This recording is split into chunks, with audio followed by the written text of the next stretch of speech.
Climbing back upon Mount Soapbox for another rant.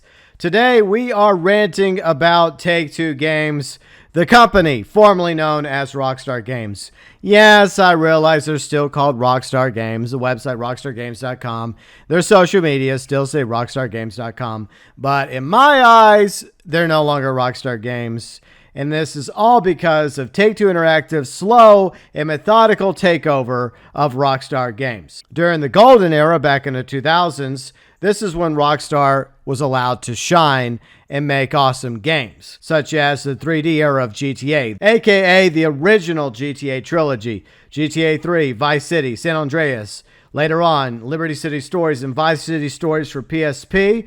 Other games also included Warriors, Manhunt, Bully, Midnight Club LA, Table Tennis, GTA Chinatown Wars, as well as GTA 4, Red Dead Redemption, Max Payne 3, and in 2013, GTA 5 for PS3, Xbox 360.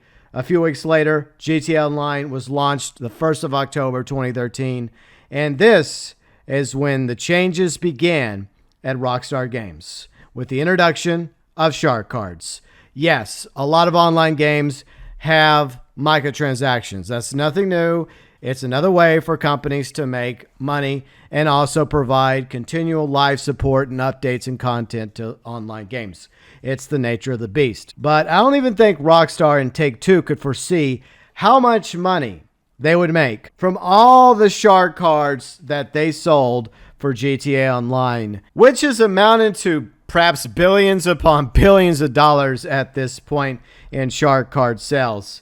Before GTA Online, Rockstar Games was a little different when it came to the focus of post-game content. GTA 4 came out with two awesome story DLCs, The Lost and Damned as well as Bow to Gay Tony. Red Dead Redemption 1 had Undead Nightmare. And during both games, Rockstar did test the multiplayer waters in GTA 4 as well as Red Dead Redemption 1. But the amount of money that would be made by selling Sharkcards and copies of GTA 5 would exceed Rockstar and Take-Two's wildest dreams. In the early days of GTA 5 and GTA Online, there were plans for story DLCs for Michael, Trevor, and Franklin, but because of how much money GTA Online was making via Sharkcards for Rockstar and Take-Two, plans for story DLCs for Michael, Trevor, and Franklin in GTA 5 were scrapped. Around this time, Leslie Benzies, who was a very important figure inside Rockstar, would end up leaving the company as focus shifted from new games coming out on a more regular basis to more content being made for GTA Online. Less games in the 2010s came out than in the 2000s for Rockstar. GTA 5 has been re-released numerous times already. First off in 2013 with the PS3, Xbox 360 versions. A year later for PS4, Xbox One. Then in 2015 for PC. And most recently, PS5, Xbox Series S and X back in March 2022. 5 years after the launch of GTA 5, Rockstar did finally release another new game, Red Dead Redemption 2, in late October 2018.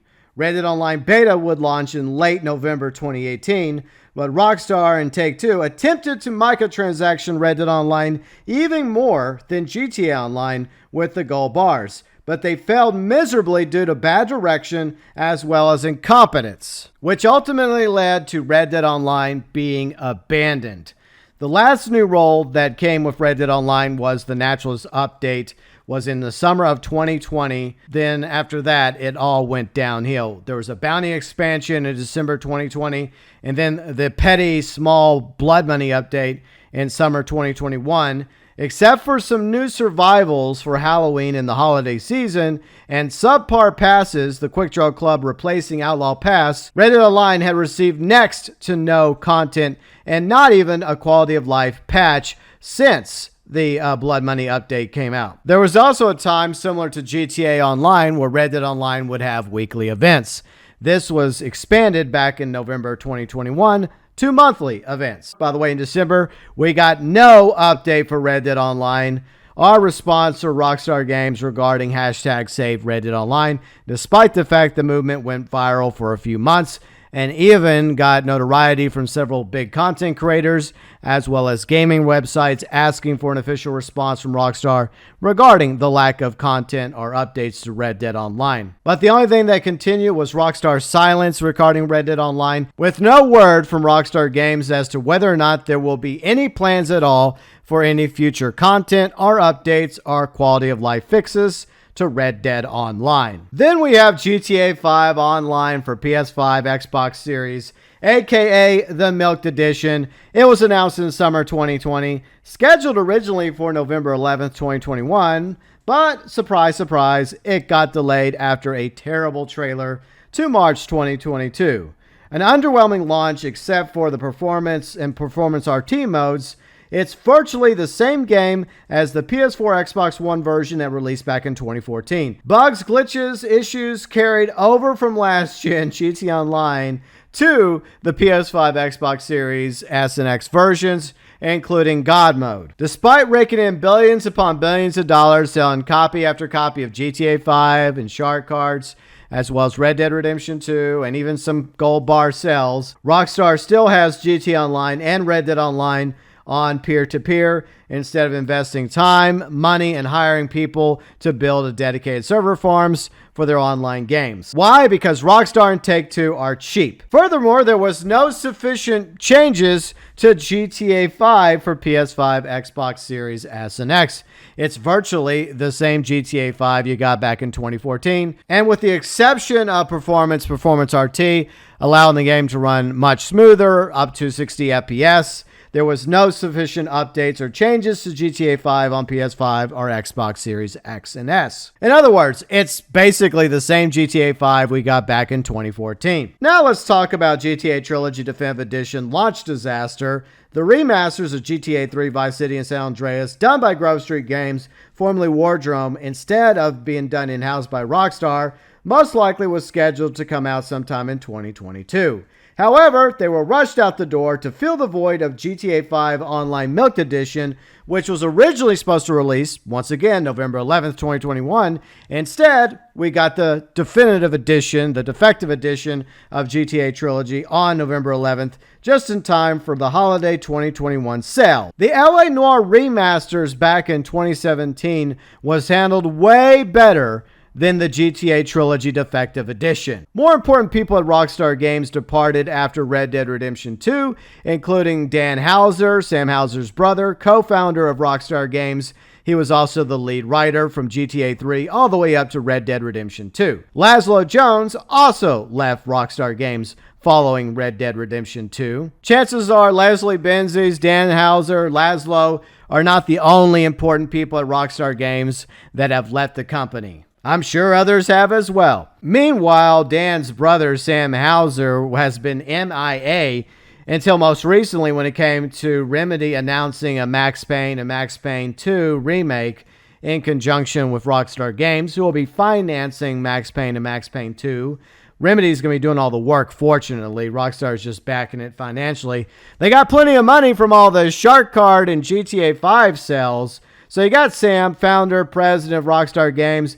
He's been roughly MIA and silent up until recently, but Take-Two CEO Strauss Zelnick seems to be the one who's always the public face and voice for Rockstar Games, further implying that Strauss Zelnick, not Sam Houser, is the one actually running Rockstar Games, aka Take-Two Games. They did come out with a generic apology to the public regarding the disastrous launch of the GTA Trilogy Definitive Edition, but there was not a peep out of Sam Houser. You'd think the guy that's the president of the company would be the one making that announcement, stepping up and taking charge. The buck stops here and say, hey, I'm sorry as president of Rockstar Games for releasing a product that had obviously a lot of problems. But no, it wasn't Sam Houser that issued that generic public apology. In fact, there was nobody's name assigned to the public apology. It was just published by Rockstar. But Strauss Zelnick did speak out about the GTA Trilogy's glitch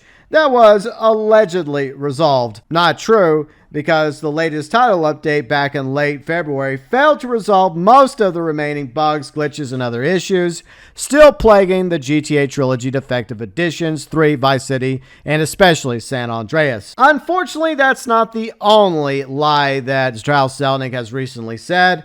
He claimed that Red Dead Online had received updates this past fall. And now we get to the latest example of Rockstar Games being Rockstar in name only, now known as Take-Two Games, in my opinion. The GTA Plus scam, which released on March 29th for GTA Online exclusively for PS5, Xbox Series. Not content from the billions made by the 160 plus million copies of GTA 5 sold since 2013, as well as billions upon billions of Sharkcard sales, Take-Two Games launches a very underwhelming monthly subscription service for $6 a month, milking GTA Online not only to bare bones, but down to the bone marrow. For the past several months, Rockstar has gone out of their way to piss off almost every corner of their once loyal fan base. First off, the Red Dead community, with the abandonment of Red Dead Online, the lack of story content for Red Dead Redemption 2, or any word whatsoever of a possible remake or remaster for Red Dead Redemption 1. Then they set their sights on the OG GTA fans with the disastrous launch of the GTA Trilogy Definitive Edition. No official remaster in sight for GTA 4 has pissed off the GTA 4 fans who have been waiting over a decade for a remake remaster of GTA 4. And now Rockstar targets the GTA 5 and online fans, forcing us to buy the same game over and over again. Owners of the PS4 and Xbox One versions of GTA 5 can't even get a free upgrade for PS5, Xbox Series, even though so many other AAA developers actually do that for their loyal fan bases. With the exception of Performance RT, there was no significant improvement to GTA Online on PS5 or Xbox Series X. The traffic in GTA Online is still the same as it was for the PS4, Xbox One from 2014. Still no wildlife or sea life added from GTA 5 to GTA Online, even though the PS5 and Xbox Series are strong enough to have wildlife and sea life running around in GTA Online. It's understandable that that wasn't the case back on the 360 and PS3 eras of GTA Online, but the hardware has come a long ways since 2013. Refreshing the traffic as well as including wild and sea life to GTA Online would have breathed new life into the PS5, Xbox Series versions of GTA Online. And on the flip side, there's no previous content post Lowriders that has been added to the PS5, Xbox Series versions of GTA 5. No vehicles, weapons, or properties. If Rockstar's not going to bother to give us story DLC for Michael, Trevor, and Franklin, then at the very least, they could take some effort and put older content from Lowriders up to, say, 2018 or 2019 over into GTA 5 for players to purchase for Michael, Trevor, and Franklin to use, especially since by the end of GTA 5's main story, Trevor, Michael, and Franklin all have probably about roughly 9 figures in their bank accounts with nothing to spend it on. What I find really telling here is the fact that GTA 4 comes out in 2018, followed by 2 awesome story DLCs. A few years later, GTA 5 arrives in 2013, and then in 2014, 2015, and now in 2022. Take-Two Games' greed and departure of key people over the years, like Leslie Benzies, Dan Houser, Laszlo, and a few others, leaves myself and many others within the Rockstar community with hardly any faith or excitement left when it comes to the future of Take-Two Games, especially with the quote-unquote next GTA game that they're working on, or any other project that Rockstar is going to be going into development with down the road. Everything I just cited is true. It has happened, with Rockstar becoming a shell of its former self, corrupted by its parent company and publisher Take-Two, which is why, in my eyes, this company is no longer Rockstar Games. It is Take-Two Games. I don't have a problem with companies making money and being successful, but I expect a good quality product for what we're spending that money on. Without the fans of GTA buying their games from the original top-down on the PlayStation as well as GTA 2 on PC, GTA 3, Vice City, San Andreas back in the 2000s, as well as other Rockstar games that they have made that I've mentioned already. GTA 4, Red Dead Redemption, as well as GTA 5 over and over and over again. And Red Dead Redemption 2, Rockstar wouldn't have risen up to be one of the largest and most successful development studios in the world. And how do they think and pay back their loyal fans over the years? By milking a nearly decade-old game all the way down to bare bones, as well as the bone marrow, thanks to this latest ripoff and scam known as GTA Plus. And the only reason why Rockstar is silent about hashtag Save Red Dead Online as to whether or not there is going to be any future content or updates or passes is because they have new players playing Red Dead Online all the time. Somebody goes into the store and either purchases Red Dead Redemption 2 or the standalone versions of Red Dead Online. And some players out there are still purchasing gold bars, believe it or not. Rockstar knows that if they were open and honest, as well as transparent with their Red Dead Online fans, as Ubisoft were with the Watch Dogs Legion fans, telling Legion fans that they were ending live service and updates to Watch Dogs Legion, then that would mean no more standalone Red Dead Online sales.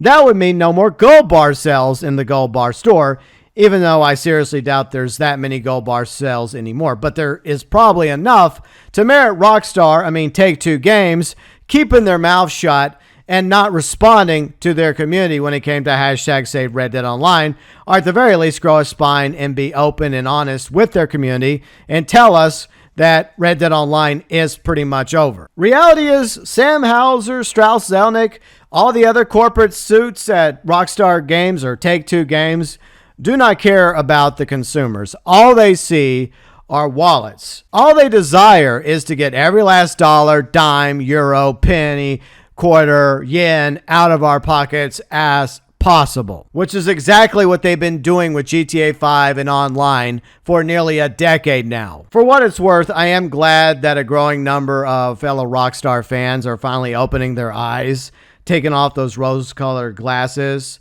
stopping the dick riding of Rockstar Games, and finally realizing that this is not the Rockstar Games that we once knew and loved and supported. The reality is Red Dead Redemption 2 might very well be the last good quality Rockstar game that we ever get. Obviously, Rockstar has the next GTA game in the works, but the quality of that game may not even come close to the levels of previous Rockstar games like Red Dead Redemption 1 and 2 and GTA 5 and 4, as well as Bully and the 3D eras of GTA. I wish that Rockstar would actually listen to us, because for a while now, a growing number of fans and loyal consumers of their products have been speaking out via the social medias, Twitter, Facebook, YouTube, even emailing Rockstar Games, as well as the suggestion pages for GTA Online and Red Dead Online. However, I feel like Rockstar's just not listening to us anymore. All they care about is how much money they can get out of our pockets. It's no longer about giving us a good quality product worth spending our money on. What this is now about is how much money Take-Two Games can get out of us by selling a game to us and Sharkcards over and over and over again, as well as trying to con us into a lousy piece of shit, underwhelming subscription service for $6 a month until we finally have enough. If Rockstar is not going to turn around and see the error of their ways and continue down this path of pure greed, then our only hope is that other gaming studios out there will start putting out more appealing quality content that we will go purchase, consume, and play instead. I don't know about you, but I've pretty much had it with Take-Two Games, the company formerly known as Rockstar Games. I am sick and tired of their lies, silence, BS, low effort, and pure, unadulterated greed at the expense of their loyal fans.